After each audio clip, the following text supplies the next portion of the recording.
In this video, let us see why calculus in physics. Calculus is the mathematics of change, and change is mysterious. Something grows imperceptibly, others zoom.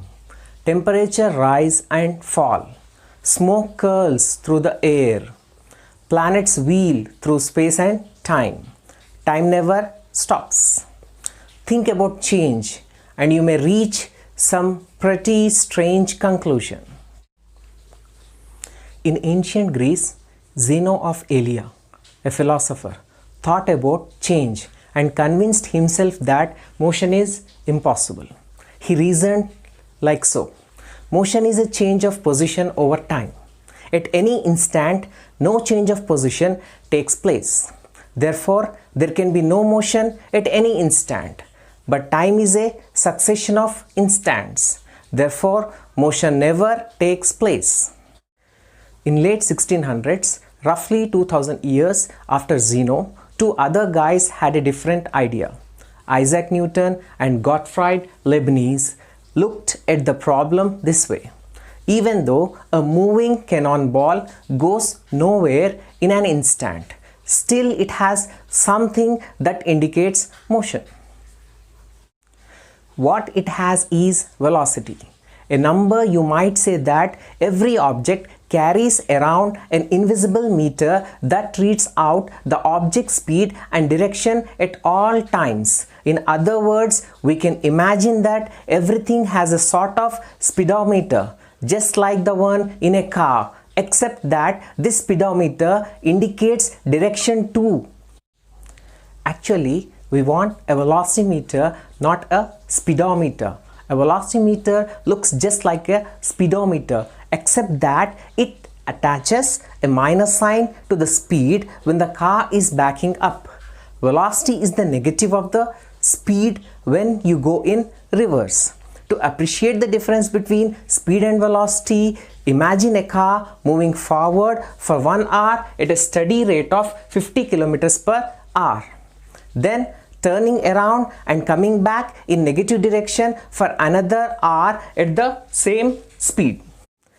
The speed is always 50 km per hour and the car travels a total distance of 100 km. 50 km going out and 50 km coming back. The distance is the speed time, the elapsed time.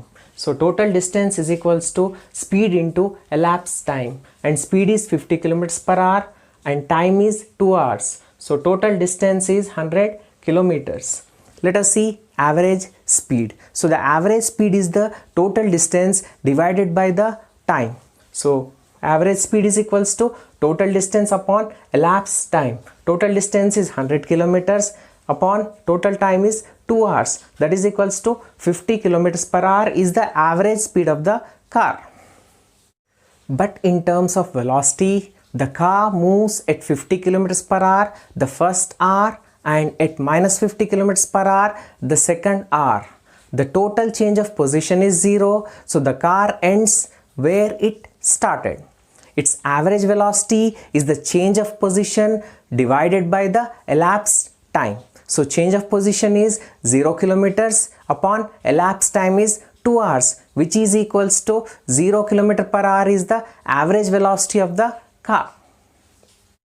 In symbols, if T1 and T2 are any two times and an object is at position S1 at time T1 and at position S2 at time T2, then the object's average velocity over the time interval between T1 and T2 is V average is equals to S2 minus S1 upon T2 minus T1, or S2 minus S1 is equals to V average into T2 minus T1.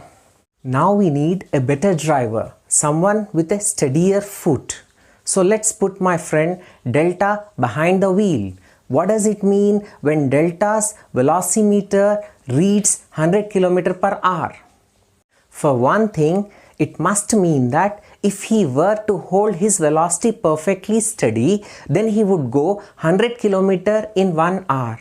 Delta has mounted a clock on the roof for clarity, and he would go 200 kilometers in 2 hours, 50 kilometers in half an hour, 100 t kilometers in t hours, a formula that should work even for short time intervals. At a perfectly steady 100 km per hour, delta goes 1 kilometer in 1 by 100th hour, that is nothing but 36 seconds. 0.1 kilometer in 0.001 hour, that is 3.6 seconds. 0.001 kilometer, that is nothing but 1 meter in 0.0001 hour, that is nothing but 0.036 seconds. That is, if the velocity remains perfectly steady. But in the real world, velocity changes as a car slows down and speeds up. What does the reading means then? The answer is little subtle.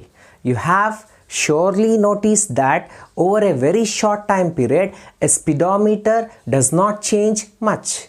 Even if you flow it, velocity is nearly constant over a time span of say 1 by 500th second. A photo taken with a short exposure would show a velocimeter image with virtually no blur. This was Newton's and Leibniz's basic idea. Calculate the ratio S2 minus S1 upon T2 minus T1 over a very short time interval. To put it another way, a body's instantaneous velocity is closely approximated by S2 minus S1 upon T2 minus T1 when T2 minus T1 is small.